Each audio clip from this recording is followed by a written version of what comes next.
Salut tout le monde, bienvenue sur cette vidéo. Donc aujourd'hui sur Blender 5, nous allons voir trois façons de pouvoir transformer notre cube en sphère. Si je fais ici Shift A, on va venir au niveau d'un cube.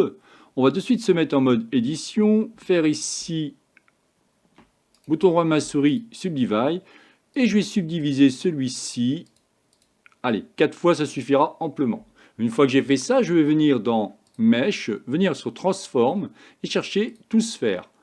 Quand vous allez bouger votre série, vous allez voir que d'un seul coup, celui-ci va se transformer en sphère. Ça veut dire qu'ici, vous devez être au niveau du facteur à 1. Voici donc une première méthode pour pouvoir faire, par exemple, transformer un cube en sphère. L'intérêt, c'est que vous aurez un dépliage bien plus propre dès que vous allez vouloir mettre une texture. Faisons maintenant un autre essai. Shift A, on va prendre un cube, GX, on va le mettre ici, et on va travailler différemment. Cette fois-ci, je vais utiliser un modifier que l'on va appeler ici bevel. Je vais dire comment c'est un bevel. Et oui, on peut mettre ici, si on veut, une quantité de 1. Et d'un seul coup, vous allez avoir une espèce de... comme une bouée, vous savez, qui irait dans l'eau.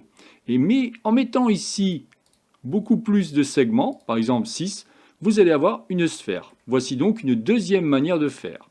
Si je prends une troisième manière, si je fais ici Shift A cube, GX, je vais venir ici. C'est celle qu'on utilise très souvent. Vous faites ici un modifier de type Subdivision Surface. Vous allez vous mettre en level, admettons à 3, là aussi. Par contre, vous voyez que pour l'instant, celui-ci ressemble plus à une patate qu'à une sphère. Donc, il va falloir récupérer un autre modifier.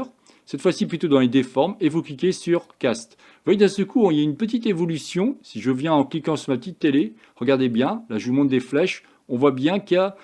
C'était comme tassé et d'un seul coup on a quelque chose comme ça. Voilà, extrêmement intéressant. Voilà donc trois manières pour pouvoir très rapidement créer un cube en sphère. Bien entendu, après une fois que vous avez fait ça, vous pouvez sans aucun problème, si je viens maintenant dans UV Editing, vous voyez, on a quelque chose comme ça. Si je veux mettre une texture, je peux sans problème faire New, cliquer sur Base Color et dire Image Texture. Je vais ensuite cliquer sur Open et récupérer une texture qui va m'intéresser. Je vais prendre par exemple un métal rouillé, cliquer sur Open Image.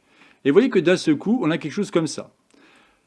Le gros avantage que vous allez voir, c'est que si par contre vous faites ici Shift A et que vous mettez une UV sphère, vous allez avoir des problèmes de déformation. Si je fais GY, pardon, que je viens ici, je vais me positionner. Je vais faire exactement pareil que tout à l'heure. Je vais faire New. Je vais choisir le matériau qui va m'intéresser, donc je crois que c'est lui. Voilà, parfait. Et pour voir ici qu'en fin de compte, on a pas mal de déformations. Vous voyez ? Pourquoi? Parce que mon dépliage UV n'est pas fait du tout pareil, puisque là on est parti quand même d'un cube, et là on part d'autre chose. Si je me mets ici en mode édition au niveau du dépliage UV, on peut voir que c'est pas du tout la même chose. Voilà donc ce que je voulais vous expliquer par rapport aux trucs et astuces, comment transformer un cube en sphère. C'était donc la chaîne Blender pour tous, réalisée par Jean-Michel. Si vous avez aimé cette vidéo, n'oubliez pas de liker ou tout simplement vous abonner à ma chaîne. N'hésitez pas à regarder mes différentes formations sur le centre d'apprentissage fato.com. J'ai déjà fait plus de 21 formations par rapport à Blender.